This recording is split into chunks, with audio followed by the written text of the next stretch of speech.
Boa noite, seguidor da Ruve Podcasts e ouvinte do NJ Notícias. Começa agora a terceira edição do NJ ao vivo, a live de entrevistas e notícias do Núcleo de Jornalismo.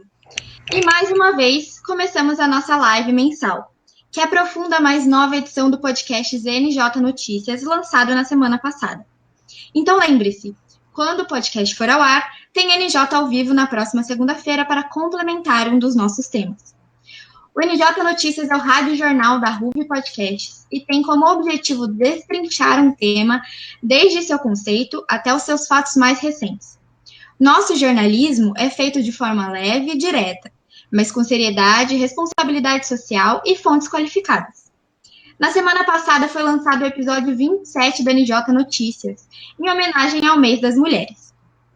A edição Mulher em Foco abordou a presença feminina em diversos ambientes e realidades. Nosso programa falou sobre empreendedorismo feminino, jornada de trabalho e violência contra a mulher na pandemia. Mas as pautas não pararam por aí. Trouxemos também a representação feminina na política. A luta pela participação e direito das mulheres nos diversos espaços da sociedade vem progredindo nos últimos anos, não só no Brasil, mas em todo o mundo. Mas na área da política, a subrepresentação feminina ainda é um desafio. No Brasil, o voto das mulheres foi reconhecido apenas em maio de 1932, junto com o direito de serem votadas. Em 2010, 78 anos depois, as mulheres se tornam a maioria dos votantes nas eleições gerais. E hoje elas ocupam 15% do E hoje elas ocupam apenas 15% do poder legislativo, 5% do poder executivo e 39% do poder judiciário. Para aprofundar nossos temas, a live do NJ ao vivo sempre convida um profissional qualificado para entrevista. A nossa convidada de hoje é bacharel em Direito e Técnica Administrativa pela Universidade Federal de Pernambuco. É a primeira advogada trans do estado de Pernambuco e se tornou militante na causa negra, LGBT e feminista. Atualmente é co-deputada estadual na candidatura coletiva feminina e antirracista, mandata juntas do PSOL. E faz parte também da Comissão de Diversidade Sexual e Gênero e da Igualdade Racial da OAB de Pernambuco. Seja muito bem-vinda, Robeunce Lima, perdão. De nada, querida. Muito obrigada. Prazer é todo meu estar aqui com vocês, compartilhando esse momento. Muito obrigada pela oportunidade. Muito obrigada pela sua participação. Eu sou a Letícia Araújo Linhares. Estou dividindo a tela com Robeonce e estamos em uma arte azul de triângulos com o logo da Ruve e do NJ. Eu sou uma mulher de pele branca, meu cabelo é castanho e longo, uso óculos de armação transparente, tenho 19 anos, estou vestindo uma blusa branca, atrás de mim tem uma porta branca e ao meu lado uma parede bege. E para aumentar a acessibilidade do NJ ao vivo, eu peço também a audiodescrição da nossa convidada. Boa noite a todos e a todas. Eu sou Robeunce Lima, mulher trans negra, cabelos pretos e longos, 32 anos de idade. E atrás de mim, à minha esquerda, é uma cortina azul e à minha direita um quadro com a moldura, com um desenho do meu retrato. Obrigada, Robeonce. As perguntas da nossa entrevista foram produzidas pela equipe da Ruve Podcasts, mas também estamos de olho no chat da live para que você também possa enviar sua dúvida. Sejam muito bem-vindos e bem-vindas à terceira edição do NJ ao vivo sobre mulheres na política. Bom, vamos começar a nossa entrevista? Robeonce, antes de mais nada, qual é a importância de escolher representantes mulheres para os cargos políticos? E, além disso, o que a eleição de uma mulher representa para a promoção da igualdade de gênero? Olha, a gente tem, né, que não é de agora, a questão da dificuldade da inserção da mulher na política e da permanência da mesma quando ela se elege.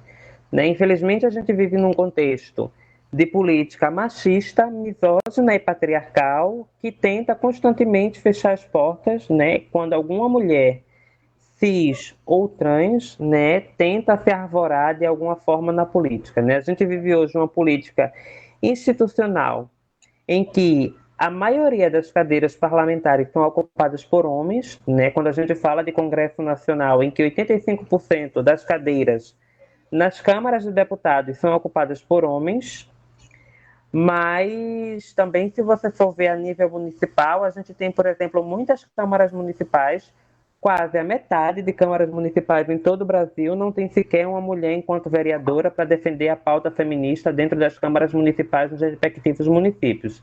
Então, assim, é um cenário em que a gente provoca um certo questionamento, né? Porque a legislação diz que a política deve ser representativa, né? E aí a gente questiona como é que na sociedade brasileira tem 52% de mulheres e num Congresso Nacional, por exemplo, na Câmara de Deputados, somente tem 15% de mulheres. Então, assim, tem uma certa discrepância aí, né, em relação à sociedade brasileira e à realidade da Câmara dos Deputados e Deputadas.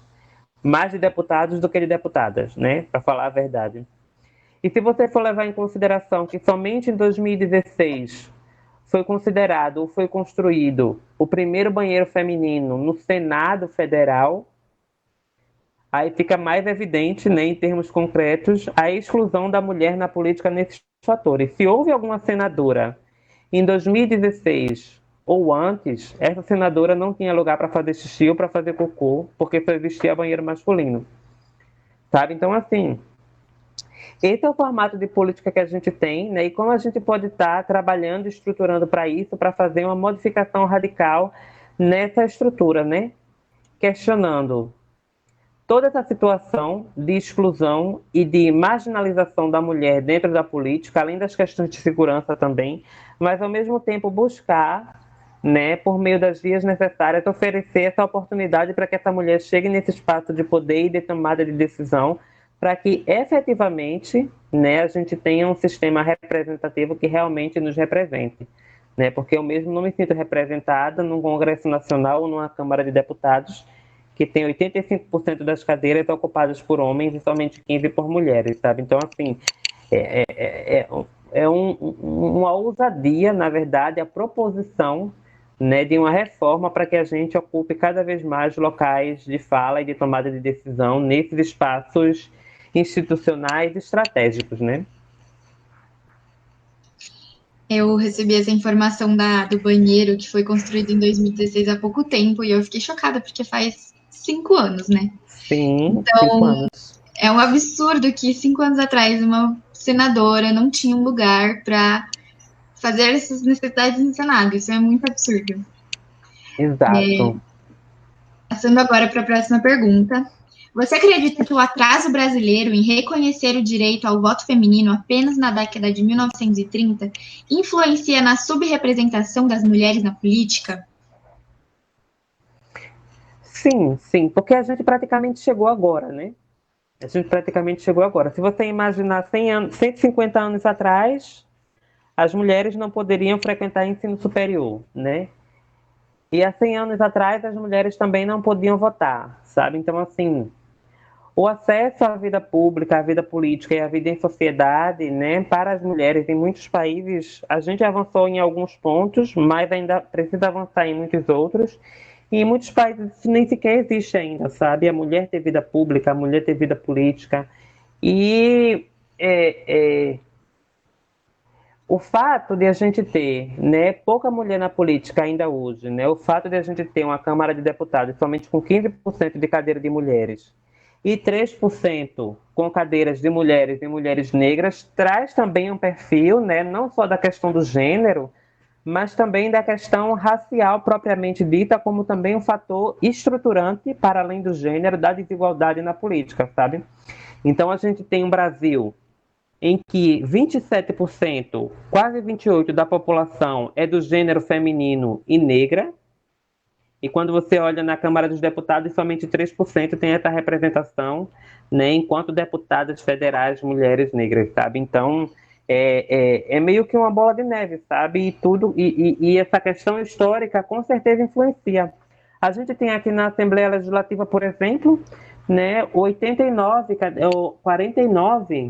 cadeiras, né, das quais 38, na verdade, são de mulheres, são de homens, e 11 são de mulheres. Né? Mas se você pegar todas as mulheres eleitas deputadas na Assembleia Legislativa do Estado de Pernambuco na sua história de mais de 180 anos, você não consegue completar as cadeiras inteiras do plenário. Porque em todos os anos da Assembleia Legislativa do Estado, somente 47 mulheres foram eleitas, em quase 200 anos. Como a Assembleia tem 49, ainda iriam ficar 2 cadeiras vazias. Então, mesmo que as deputadas viessem do além, né, depois de anos de deputância, e elas mesmo assim viessem do além para fazer um plenário somente de mulheres, iria ter cadeira vaga, iria ter cadeira vazia. Enquanto a gente tem um legislativo de mais de 1.000 homens na história, menos de 40 mulheres na história do legislativo aqui no estado de Pernambuco. Aproveitando que você falou um pouquinho já, né, agora sobre a participação feminina na política, como que você vê esse momento atual? Olha, eu vejo esse momento atual assim, se a gente for fazer um comparativo em relação às eleições de 2018, né, com as eleições de 2020 propriamente, a gente vê um cenário completamente diferente, né? Primeiro porque em 2018 não tinha pandemia. A gente teve uma eleição sem pandemia. A gente teve eleição com facada, mas com pandemia a gente não teve. Segundo, em 2020 a gente tem uma eleição com pandemia, sabe? E isso meio que se tornou um fator decisivo e com certeza influenciou o resultado do processo eleitoral, sabe? Porque enquanto em 2018 a gente tinha uma movimentação forte no sentido da disputa ideológica, né, na questão da extrema-direita e da esquerda, né, que foi um embate de polos opostos, né, em 2020 a gente não tem muito isso, né, porque 2020 era um contexto de pandemia, ainda é, né, ainda está sendo um contexto de pandemia e esse discurso extremista perde o sentido e as pessoas buscam candidaturas que ofereçam algo mais pragmático para as suas cidades. A gente observa isso nos resultados eleitorais, né? Porque o que a gente tem é um cenário de pandemia em 2020, em que as pessoas estão morrendo, não há oxigênio, não há leito de UTI, e o eleitorado quer saber o que é que você, candidato, o que é que você, candidata, tem a oferecer para a minha cidade enquanto prefeito, enquanto prefeita, enquanto vereador, enquanto vereadora, sabe? Então, isso muda o contexto. A pandemia, o coronavírus, muda a perspectiva e a cobrança mesmo do público em relação a essas pessoas, sabe, que estão se candidatando. Então, assim, a gente observou em 2020, por exemplo, as candidaturas apoiadas pelo governo federal, pelo presidente Bolsonaro, perdendo força, né? Disputas e candidaturas embasadas nessa disputa ideológica, né, de polos opostos perderam força, inclusive o próprio filho dele na Câmara Municipal do Rio de Janeiro, sabe? Então, foi uma eleição mais pragmática, né, com pessoas objetivamente querendo saber o que é que vai ser feito pela minha cidade, o que é que vai ser feito pela minha cidade, né, no meio de uma pandemia em que muitas pessoas estão morrendo. E isso meio que também pode servir de uma preparação para o cenário agora em 2022, né? Agora em 2022, sabe? Eu vejo essa movimentação como algo positivo, no sentido de uma política não crítica, mas uma política mais pragmática mesmo, sabe? Uma política mais objetiva e mais prática, sem tanta disputa ideológica como ocorreu em 2018. Vamos conversar sobre a situação atual feminina na política, mas vamos deixar isso para o próximo bloco. Agora a gente vai para o nosso intervalinho de 2 minutos. Então, você ouvinte, você que está assistindo a live, lembre-se de curtir a página da Ruby Podcast aqui no Facebook e siga @RubyBauru no Instagram. Aproveite essa pausa para compartilhar o NJ ao vivo com seus amigos e familiares. Lembrando que todos os stories postados por vocês sobre a nossa live serão repostados no nosso perfil oficial. Ei, torcedor que escuta a Ruve Podcasts, você conhece o Núcleo de Esportes? Nosso time é responsável por trazer o toque de bola, a análise, as resenhas e, claro, a informação sobre as principais competições do mundo esportivo. Confira os programas, a Liga, a Arquibancada e Elas por Elas no Spotify ou no seu agregador de podcasts favorito.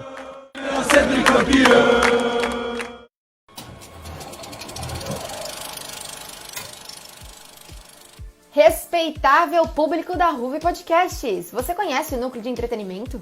Nosso elenco é responsável por trazer críticas, risadas, enigmas e o melhor da cultura pop. Confira os programas Central Perk, Falando pelos Cotovelos, Floreios e Borrões, Pipoca Cabeça e Qual é o Filme no Spotify ou no seu agregador de podcasts favorito.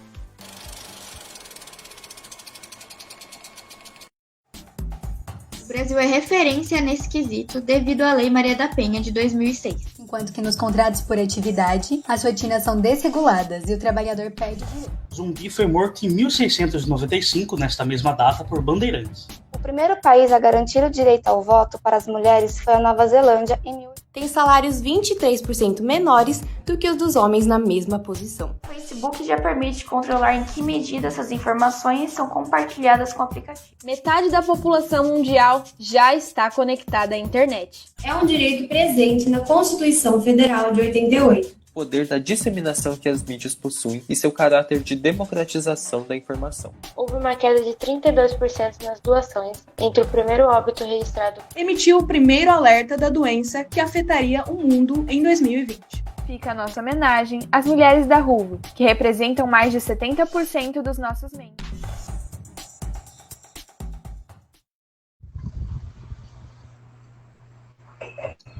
Estamos de volta com o NJ ao vivo e hoje a co-deputada Robeyoncé Lima responde as perguntas da Ruve e de nossos seguidores sobre as mulheres na política. Co-deputada. Agora falando sobre a atual situação feminina e, enfim, na política. Na última eleição que tivemos, houve um crescimento do número de candidatas trans eleitas. Como a chegada dessa parcela da população tem sido recebida na Câmara? Ainda há muita resistência na aceitação de alguns projetos, apoio, propostas, enfim? Sim. Infelizmente ainda há uma resistência, né? A gente tem uma política, como eu falei no começo, machista, misógina e patriarcal, mas também LGBTfóbica, né? LGBTQIA+, fóbica.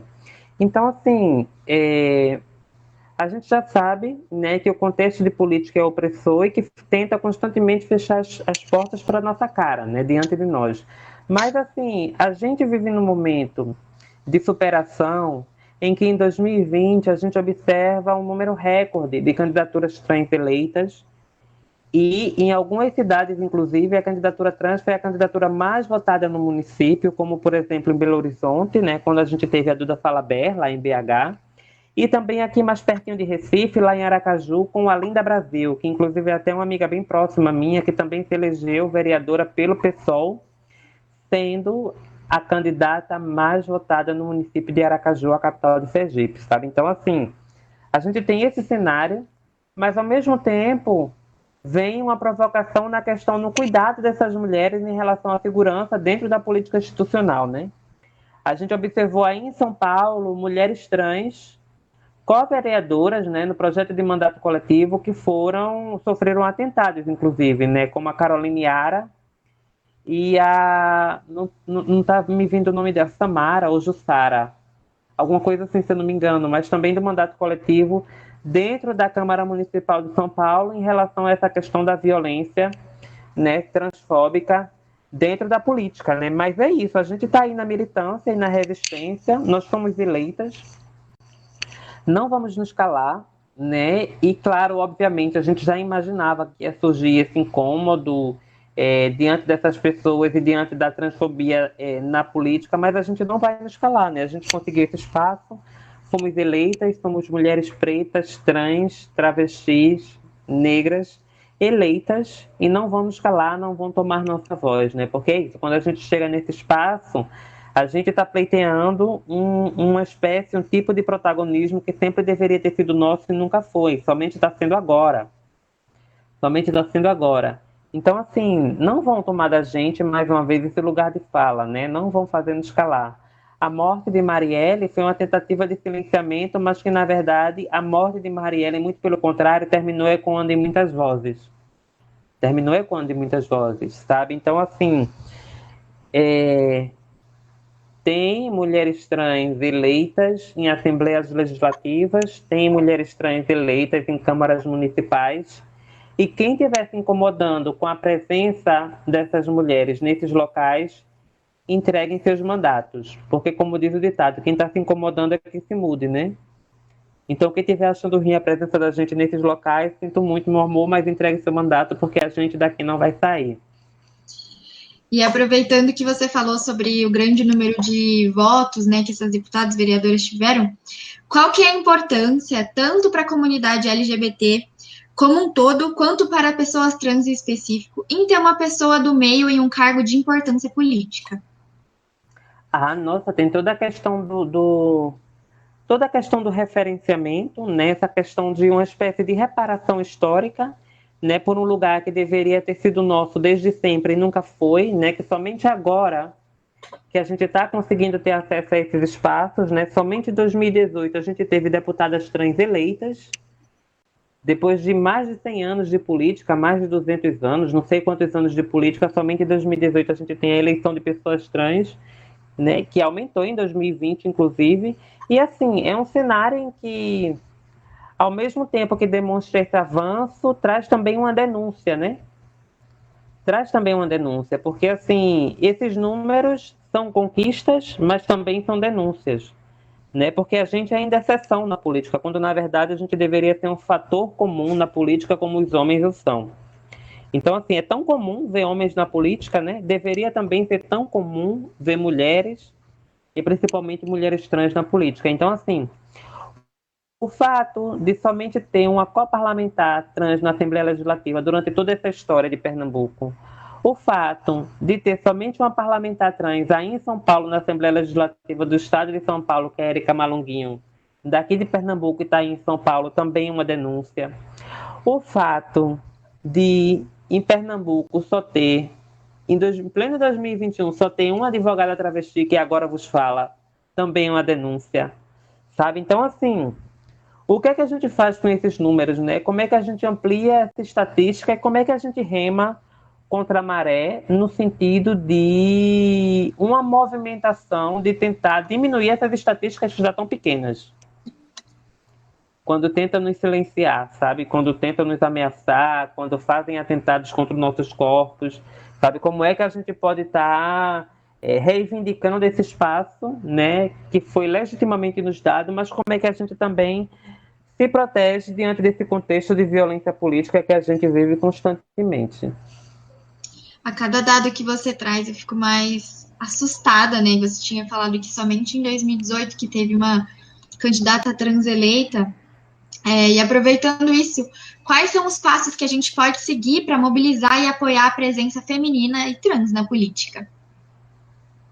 Olha, eu acho que um dos primeiros passos, eu acho que primeiro é a questão da ocupação das legendas partidárias, propriamente, né? Porque é isso. O direito brasileiro exige que para você ocupar um espaço institucional, a gente tenha que ter filiação partidária, né? Então, antes mesmo de a gente disputar a política institucional, de a gente disputar os espaços nos parlamentos municipais, estaduais e nacionais, se faz necessário primeiro a gente disputar o partido. Disputar o partido, disputar a legenda partidária, disputar um espaço no partido político para que a gente possa ser prioridade, né? Ser candidatura prioritária num processo de disputa eleitoral, por exemplo. Sabe? Então, assim, qual é o partido, né, que vai realmente valorizar a mulher candidata, né? Qual é o partido que não vai querer colocar as mulheres enquanto laranja? Porque tem muito isso também, né? Tem muito isso. Qual é o partido que realmente compra essa briga, né, de tirar o poder de um homem e colocar nas mãos de uma mulher? Qual é o partido que vai priorizar as candidaturas femininas e feministas? Fica o questionamento, sabe? Porque, assim, se for para estar se colocando em partido que não defende a pauta das mulheres e que quer somente candidatura de mulheres para cumprir a cota dos 30% e colocá-las como laranja, esse partido não vale a pena. Essa legenda partidária não vale a pena. Então, assim, como é que a gente constrange, né, essas legendas partidárias para perguntar se realmente vai apoiar ou não as mulheres no pleito eleitoral de 2022, por exemplo? Porque é isso, uma mulher a mais na política é um homem a menos. E qual é a legenda partidária que vai topar esse embate de tirar o poder de um homem e dar para uma mulher? Sabe, eu acho que é muito essas reflexões para que a gente possa, né, antes de fazer essa disputa, primeiro escolher qual é a legenda partidária que realmente topa esse embate no sentido da equiparação e da equalização dos poderes, né, dentro da instituição partidária e, por conseguinte, dentro da política institucional propriamente dita. Uma mulher a mais na política é representação a mais, né? Agora, Isso. Partindo para perguntas do nosso chat. Opa, aqui a produção me avisou para eu voltar na 8. Qual que é o mínimo de candidaturas por gênero e cotas femininas da legislação brasileira? São de 30%. E você pode explicar um pouquinho sobre o que é esse mínimo de candidatura? 30%. A legislação eleitoral, né, exige o mínimo de 30% pela cota do gênero, que pode ser de homem e de mulher. Então, não pode... o gênero mais... Como é que eu posso dizer? O gênero minoritário nas candidaturas, que via de regra são mulheres, deve ter no mínimo 30%. Mas nada impede, por exemplo, numa possibilidade futura, espero que não demore muito, que a gente tenha 70% de mulheres e 30% de homens. Sabe? Entendi. Mas, assim, no cenário que está posto, a cota de gênero é para beneficiar as mulheres, né? Para que tenha no mínimo 30%, porque senão a esmagadora candidatura será de homens. A esmagadora quantidade de candidaturas será de homens. Então, se estabelece o mínimo de 30% para que as mulheres possam, né, ocupar ou minimamente ter essa oportunidade de ocupar esses espaços institucionais. E essa questão da cota envolve repasse de verba, envolve, né, situações em que essas mulheres devem ter prioridade nas candidaturas e muitas outras situações a fim de evitar que essas mulheres sejam transformadas como candidaturas laranjas para, na verdade, encabeçar ou serem encabeçadas por candidaturas masculinas propriamente, sabe? Então, a legislação eleitoral faz uma movimentação nesse sentido de minimamente, né, tentar fazer uma equiparação ou uma equalização na disputa em relação a um pleito eleitoral, seja ele municipal, estadual ou até mesmo federal. Entendi. Agora sim, passando para as nossas perguntas do chat, o Pedro Gabriel perguntou: para as pessoas que estão na live, quais são as dicas para quem está querendo ingressar em uma vida política?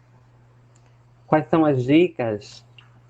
Bom, se for ativismo político propriamente de rua, a dica é ficar em casa, porque pandemia a gente não pode ir para a rua protestar, não pode ir para a rua, né, fazer caminhada, mas assim, é uma forma política de fazer um ativismo virtual, né, que é um ativismo tanto mais seguro. Esbarra na questão da acessibilidade e da inclusão digital, mas não deixa de ser um ativismo político. Agora, se você tem interesse em entrar na política institucional propriamente falando, aí primeiro se faz necessário se inserir em construir uma legenda partidária para que logo em seguida a gente possa ocupar esse espaço institucional, porque é isso, não existe no Brasil, que nem existe na Colômbia, por exemplo, a chamada candidatura de lista, em que você, coletando assinaturas, você pode se candidatar sem ter filiação partidária. No Brasil isso não existe. A gente tem necessariamente que ocupar a política institucional partidária para depois se candidatar e concorrer e ganhar também numa prefeitura, numa Câmara Municipal, num governo do Estado, numa Assembleia Legislativa, num Congresso Nacional ou na Presidência da República. Todos esses cargos, para você se candidatar e ser eleita, necessariamente você tem que ter uma filiação a uma legenda partidária. E você acha que essa candidatura de lista seria benéfica para a política brasileira? Eu acredito que seria uma boa alternativa, né? Mas enquanto a gente não tem essa experiência, eu fico meio que sem saber avaliar na prática como aconteceria, né? Porque nunca aconteceu isso na legislação brasileira. As experiências que a gente tem, por exemplo, na Colômbia, têm demonstrado, né, que seria um fator positivo, né, a desnecessidade da legenda partidária para uma candidatura de algum político, de alguma política, sabe? Mas, assim, o cenário de Colômbia é diferente do cenário de Brasil, sabe? Mas eu acredito sim que seja ou que possa ser um cenário viável, mas antes disso é necessário a reforma no sistema eleitoral brasileiro para que possa permitir essa coleta de assinaturas e para que seja possível a candidatura somente pelas assinaturas eleitas, um percentual de 1%, 2%, 5%. Atingindo esse percentual, você já pode se candidatar, mesmo sem filiação partidária. Agora, a Larissa Vieira perguntou: há uma crescente no número de mulheres envolvidas no cenário político, principalmente em cidades menores de interior. Como isso reflete na política nacional? Abre algumas portas para o cenário brasileiro? Eu não entendi a pergunta. Vou reler. Existe uma crescente no número de mulheres que são envolvidas no cenário político em cidades menores do interior. Como você acha que isso reflete na política nacional? Olha, em algumas, na verdade, né? Em alguns, porque muitas cidades nem sequer elegeram a única mulher para carregar a pauta feminista dentro da Câmara Municipal da sua respectiva cidade, né? A gente tem muitas câmaras municipais, inclusive de interior, que você não tem nenhuma mulher eleita vereadora. E você tem muitas cidades em que a Câmara Municipal é composta somente por homens. Então, assim, a gente tem mulheres eleitas em algumas cidades, tem, mas via de regra, elas são a minoria nas câmaras municipais. Quando tem, né? Quando tem, elas são a minoria. Então, por outro lado, né, a gente também deve considerar o fato de que votar em mulher não necessariamente quer dizer que a mulher vá defender as pautas de mulheres lá dentro. Porque é importante a gente observar que muitas vezes, quando a gente vota em mulher, tem outras pessoas por trás, sabe? Então, assim, não basta só votar em mulher. Tem que votar em mulher, mas votar em mulher que defenda a pauta do movimento de mulheres. Tem que votar em mulheres que realmente defendam, né, a questão da igualdade na política, a questão da autonomia e a questão dos direitos iguais entre homens e mulheres, sabe? Porque é um perigo a gente dizer vote em mulher, vote em mulher, vote em mulher, vote em mulher, e chegar na hora da urna e votar numa mulher que engorde ou coadune com o discurso misógino e machista que a gente tanto escuta na política. Então, assim, votar em mulher não é suficiente, né? Mas, antes de votar em mulher, pensar também no que defende essa mulher que você pretende votar. O Israel Ramos perguntou: gostaria de saber quais são as pautas do partido dentro da Câmara e como é o recebimento dessas pautas frente aos outros deputados. Do partido PSOL, que ele fala? Do nosso partido? Seu partido. Olha, o partido da gente é um partido que, via de regra, causa bastante polêmica, né? A cara do PSOL fazer isso. Mas, assim, obviamente a gente enfrenta resistências, né, como um partido de esquerda, dentro de um Congresso Nacional que é conservador. Inclusive, tem parlamentares nossos que são perseguidos dentro do Congresso Nacional, dentro da Câmara de Deputados, né? A gente tem, por exemplo, o João Willis, que todo mundo sabe que deixou a política por ameaça de morte, está até fora do país, inclusive, né? E daí vocês já percebem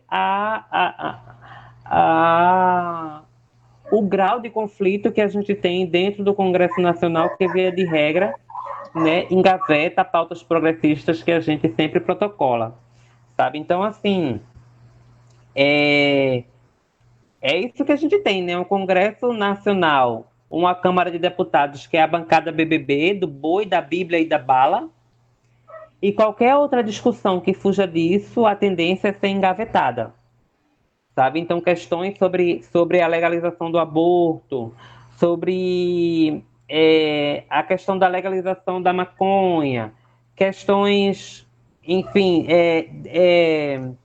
questões do desencarceramento, por exemplo, né? Questão da seletividade penal, tudo isso é barrado. Tudo isso é barrado. E aí fica difícil da gente avançar, né, com o Congresso Nacional, com a Câmara de Deputados, com essa bancada BBB do boi, da Bíblia e da bala, sabe? Mas a gente continua seguindo. A gente tem uma bancada pequena dentro da Câmara Nacional, mas a gente continua incisiva, né, nas nossas propostas e nos nossos princípios de fazer uma política com um ar de renovação, tanto lá no Congresso, como aqui na Assembleia, como também no âmbito municipal, em vários municípios que o pessoal elegeu candidaturas dentro das instituições parlamentares. A Marcela Felizola também enviou uma pergunta. Ela quer saber qual seria a melhor forma dos cidadãos auxiliarem na reforma eleitoral. Além de como o legislativo poderia ser mais efetivo na realidade atual, que não temos a reforma. Bem, a reforma está em andamento, inclusive, né? Existe uma comissão especial de reforma do Código Eleitoral. Vez ou outra se abre para debates, né, nessa reunião, e o público pode ser consultado, né? Muitas vezes existe a oportunidade de a pessoa ser consultada em relação a qual é a sua opinião sobre um item tal, sobre um ponto A ou B nessa reforma eleitoral, como, por exemplo, os mandatos coletivos. Né? Uma possibilidade de discussão dentro dessa reforma, por exemplo, seria algo nesse sentido. Agora, no sentido de reivindicação e de cobrança, é importante a gente lembrar que ganhou, a gente tem o direito de cobrar, né? Porque a pessoa que é política é a pessoa pública e ela deve satisfação do que fez e do que não fez para o seu eleitorado e para o povo brasileiro. Afinal de contas, o sistema eleitoral diz que a gente representa vocês. Então, se a gente representa vocês, teoricamente, a gente deve cumprir o desejo do nosso eleitorado. E quando não há essa correspondência, a gente pode ser cobrada, a gente pode ser demandada, sabe? Muitas vezes a população, a sociedade brasileira, esquece desse detalhe, que a gente trabalha para vocês e a gente deve ser cobrada por isso, sabe? A gente deve ser demandada por isso. Porque não é somente a participação do eleitorado, não é somente no primeiro domingo de outubro, na verdade agora em 2020 foi em novembro as eleições, né? Mas a participação do eleitorado numa boa política participativa é para além do dia da eleição, sabe? É durante os 4 anos, é durante toda a gestão de um mandato que se propõe a participativo, popular, horizontal, sabe? E inclusivo. E a Carolina Vignali perguntou se você acredita que o atual crescimento do número de mulheres no ensino superior deve se refletir na política brasileira nos próximos anos? Não entendi muito bem a pergunta. Você acredita que o crescimento das mulheres no ensino superior deve refletir na política brasileira nos próximos anos? Se o aumento das mulheres nas universidades pode refletir no aumento das candidaturas futuras, no aumento do eleitorado, enfim. Você acha que existe alguma relação? Não tem tanto uma relação direta, assim, propriamente, em relação à escolaridade da candidata em relação à candidatura propriamente, sabe? O que se exige é que a pessoa saiba ler e escrever. Mas, assim, eu vejo o aumento da escolarização das mulheres como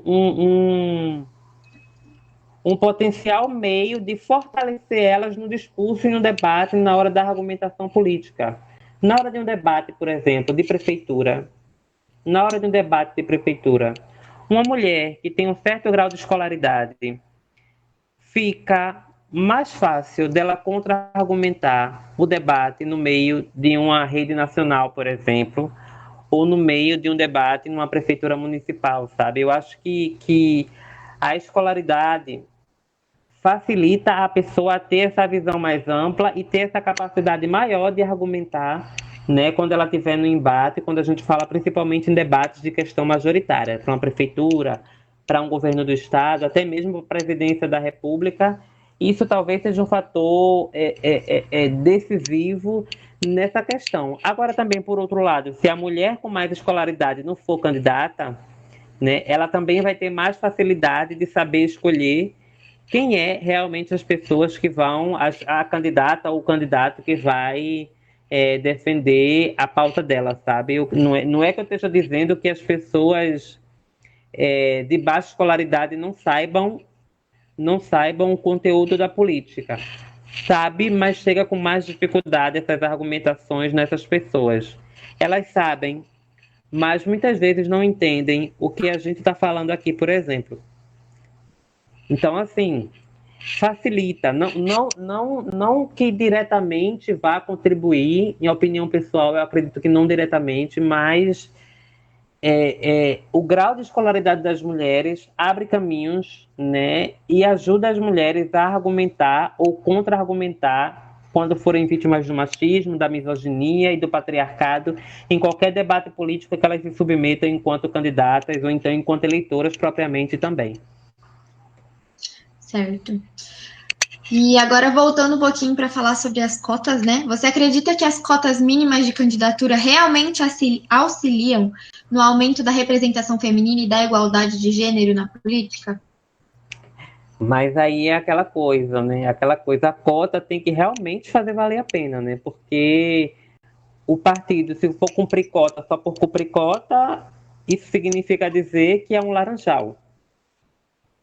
Significa dizer que é um laranjal. Então, assim, qual é realmente o partido que vai levar em consideração essas cotas do 30% e que vai realmente apoiar as mulheres na política, né? Porque, como eu tinha falado, uma mulher a mais na política é um homem branco a menos. Qual é o partido que vai comprar essa briga e tirar um homem branco do poder e colocar uma mulher negra?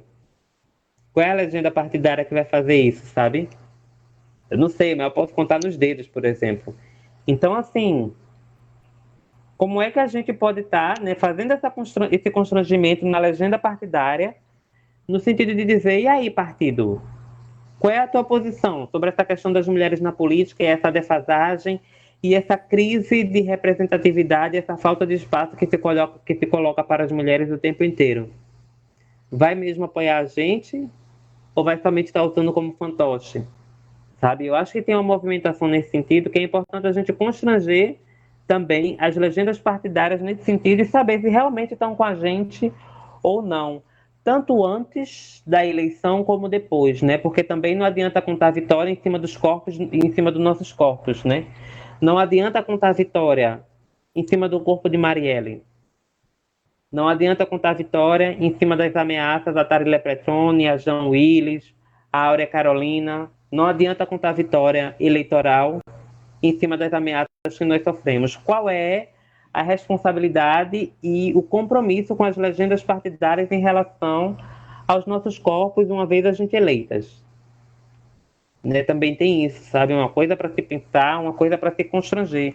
Porque é obrigação do Estado proteger a gente, mas a legenda partidária também tem um tom de responsabilidade em cima disso tudo, sabe? Afinal de contas, a gente está ali numa cadeira do partido e não nossa propriamente.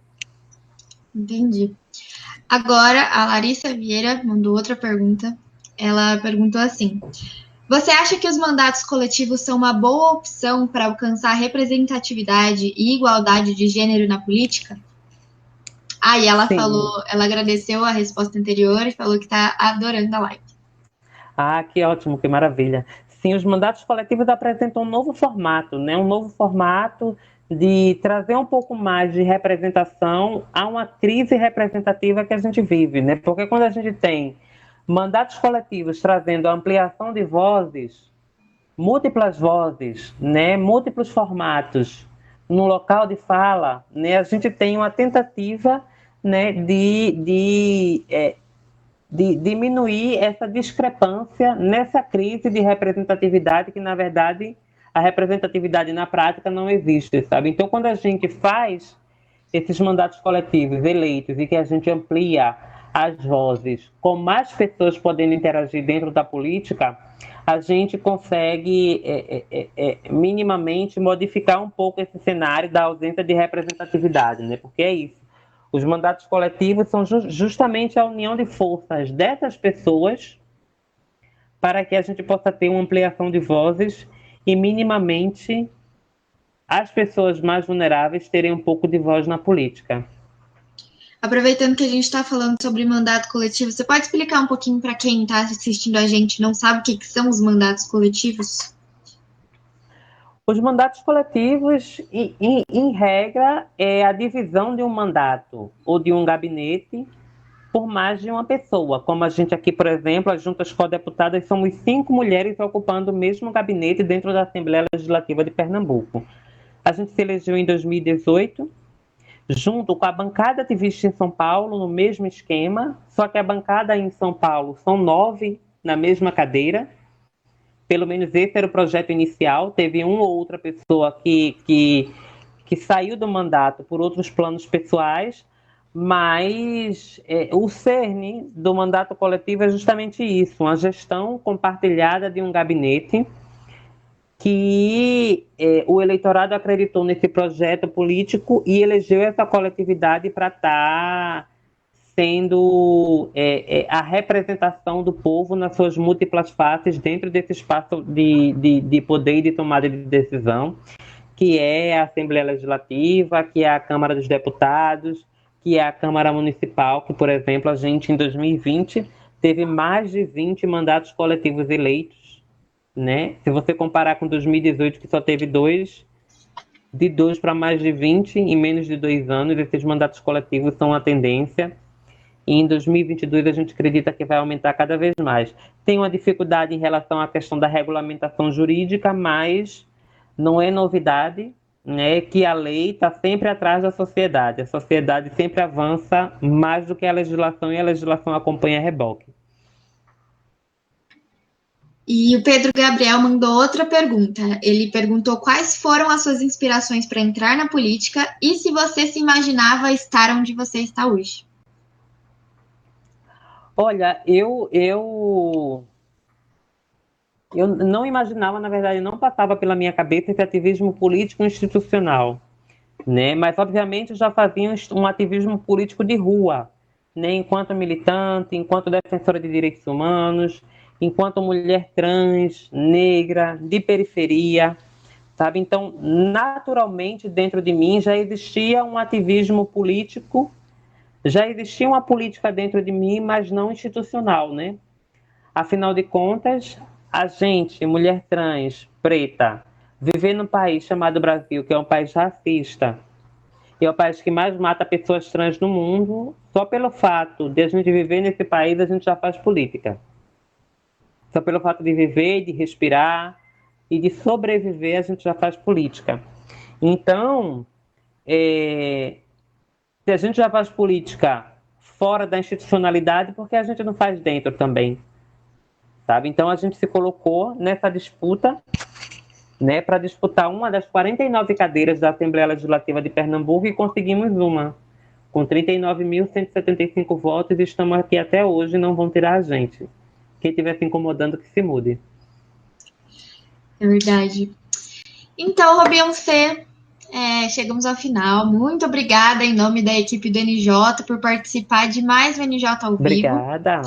Eu agradeço por podermos ter a oportunidade de divulgar essas informações importantíssimas de uma forma tão interessante e acessível. Muito obrigada. Obrigada a vocês. Foi um prazer. Infelizmente, o NJ ao vivo de março fica por aqui. A nossa live está gravada, então continue nos acompanhando pelo Facebook como Ruve Podcasts e no Instagram como @RuveBauru. Para conhecer o nosso podcast, busque por NJ Notícias nas plataformas de streaming, como Spotify. E não perca a nossa próxima edição. Este é um programa do Núcleo de Jornalismo da Ruve Podcasts. Reportagem por Caroline Della Vecchia, Giovana Leal e Juliana Gotardi. Roteiro por Ana Beatriz e Carolina Vignali. Apresentação por Letícia Araújo Linhares. Arte por Larissa Vieira. E equipe técnica: Caroline Della Vecchia, Lê Garcia, Pedro Gabriel e Sara Gasparotto. Eu sou a Letícia Araújo Linhares e espero você no próximo NJ ao vivo.